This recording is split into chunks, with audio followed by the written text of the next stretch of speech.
ಮಕ್ಕಳನ್ನ ಓದಿಸೋ ಕೆಲಸ ಅದೇ ಒಂದು ಪೂಜೆ ಅಂತ ನನಗೆ ಅಜ್ಜವ್ರು ಹೇಳಿದ್ರು. ಈಗ 2,000 ಮಕ್ಕಳು ಜಾಗ ಸಾಲಿಲ್ಲ, 3,500 ಮಕ್ಕಳಾಗಿದ್ದಾರೆ. ಅವ್ರಿಗೆಲ್ಲ ಗೋಡಾವನ್ದಾಗ, ಇಂಡೋರ್ ಸ್ಟೇಡಿಯಂನಾಗ, ವೃದ್ಧಾಶ್ರಮ ಎಲ್ಲೆಲ್ಲಿ ಮಟ್ಟದಾಗ ಜಾಗ ಇದೆ ಅಲ್ಲೆಲ್ಲ ಮಕ್ಕಳಿಗೆ ಹಾಕಿದ್ದಾರೆ.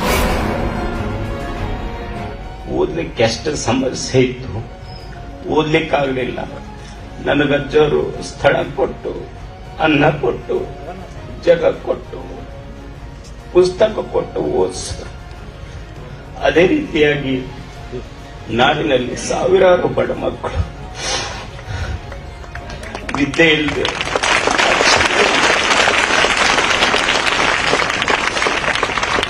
ಉಳಿಬಾರದು. ಗವಿಸಿದ್ದ ನನ್ನ ಜೋಳಿಗೆ ಒಳಗೆ ಎಷ್ಟು ಶಕ್ತಿ ಕೊಟ್ಟಾನ, ಅಷ್ಟು ಸಾಧ್ಯ ಆಗುವಷ್ಟು ಮಕ್ಕಳನ್ನ ಓದಿಸೋ ಕೆಲಸ ಅದೇ ಒಂದು ಪೂಜೆ ಅಂತ ನನಗೆ ಅಜ್ಜವ್ರು ಹೇಳಿದ್ರು.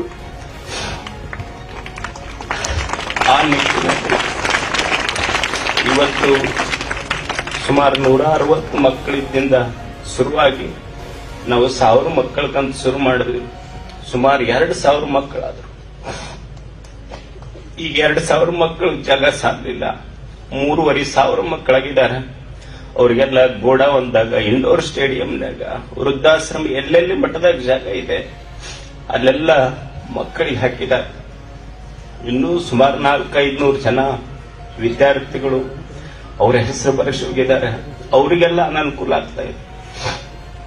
ಹಾಗಾಗಿ ಸುಮಾರು 1 ವಾರದೊಳಗನೆ ಇದು ನಿರ್ಣಯ ಮಾಡಿದ್ವಿ. ಏನಂದ್ರೆ ಸುಮಾರು 5,000 ಮಕ್ಕಳಿಗೆ ಒಂದು ಹಾಸ್ಟೆಲ್ ಮಾಡಿದ್ರೆ ಬಹಳಷ್ಟು ಜನರ ಮಕ್ಕಳಿಗೆ ಇಲ್ಲಿ ಅವಕಾಶ ಮಾಡಿಕೊಡಬಹುದು ಅನ್ನುವಂಥ ಉದ್ದೇಶ ಇಟ್ಕೊಂಡು 5,000 ಮಕ್ಕಳಿಗೆ ಹಾಸ್ಟೆಲ್ ಜೊತೆಗೆ ಅವರಿಗೆ ಒಂದು ದೊಡ್ಡದೊಂದು 3-4 ಸಾವಿರ ಜನ ಮಕ್ಕಳು ಕೂಡುವಂತ ಒಂದು ಊಟದ ಹಾಲ್, ದಾಸೋಹ ಭವನ ಈ ಸ್ಥಳದಲ್ಲಿ ಆಯ್ತು ಅಂದ್ರೆ ಬಹುಶಃ ನಮ್ಮ ಭಾಗದ ಮಕ್ಕಳಿಗೆ ಅಲ್ಪ ಸ್ವಲ್ಪ ಆದ್ರೂ ನನ್ನಿಂದ ಸೇವೆ ಮುಟ್ಟಿತ್ತು ಅಂತ ನಾನು ಭಾವಿಸ್ತೇನೆ. ಈ ಎಲ್ಲ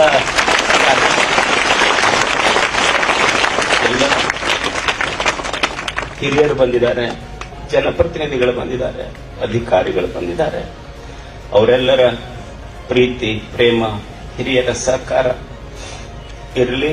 ಗವಿಸಿದ್ದ ನನ್ನ ಜೋಳಿಗೆ ಶಕ್ತಿ ಕೊಡ್ಲಿ ಅಷ್ಟೇ ಬೇಡೋದು.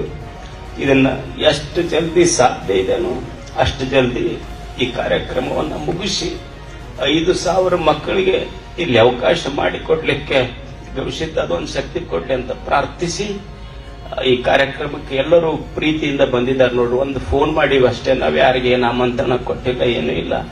ಸುಮ್ಮನೆ ಒಂದು ಫೋನ್ ಮಾಡಿದ್ರೆ ಇಷ್ಟೆಲ್ಲ ಸಚಿವರು, ಜನಪ್ರತಿನಿಧಿಗಳು, ಅಧಿಕಾರಿಗಳು, ಹಿರಿಯರು ಅವರೆಲ್ಲ ನಿಮ್ಮ ಮ್ಯಾಲಿನ ಪ್ರೇಮಕ್ಕೆ ಬಂದಿದ್ದಾರೆ.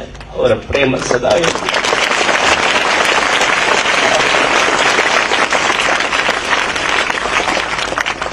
ಗವಿಮಠ ಸದಾ ಬಡ ಮಕ್ಕಳಿಗೆ ಇದು ಆಶ್ರಯ ತಾಣ ಆಗಲಿ ಅಂತ ನಮ್ಮ 2 ಮಾತುಗಳನ್ನು